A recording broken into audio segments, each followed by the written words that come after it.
Hello, it's Wednesday and that is market update report day. So let's see what's going on in LaFleur County. There were 20 new listings in the last week. That's been sort of a consistent number for a while now. And they're in all price points this week again. So 0 to 100, there are two.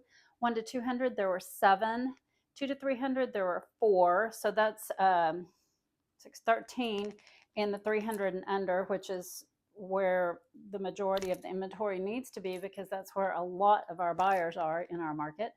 3 to 400, there were three. 4 to 500, there was one, and there were three in the 500 and up.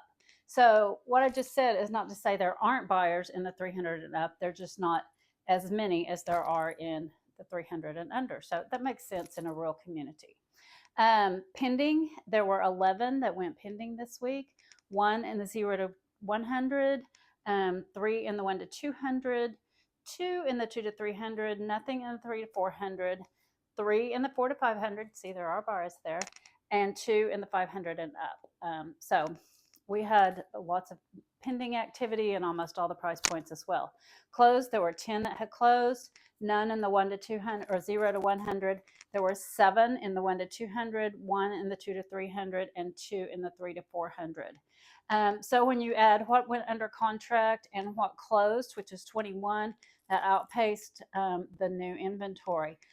I will still say inventory has been creeping up. Buyers have more options, which means sellers have to get really, realistic when setting prices because the buyers are pretty savvy now. They're not desperate to buy in most cases. They're not feeling the pressure to make decisions fast. So if they don't feel like it's a pretty good deal that hits their check marks, they're going to move on to something else or potentially wait until something else comes on the market. So as a seller, if your property's sitting there, it might not be the price. It might be something else. I mean, things are sitting on the market a little bit longer, but you might just consider having a discussion with your realtor about, running new comps and seeing if you're well priced. That's what I'm saying. There were 16 price reductions, so that is up a little bit from last week. So overall, I feel like the market's been pretty good this last week.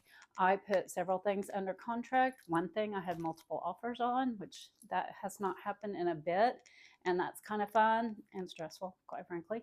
But so there's things going on. I would love to help you navigate that process, even if you want to just discuss first steps, how it all works, what you can expect, what you need to do to prepare, whether you're a buyer or a seller. So let me know how I can help you. This is Amy Hall with Keller Williams Platinum Realty. Have a great day.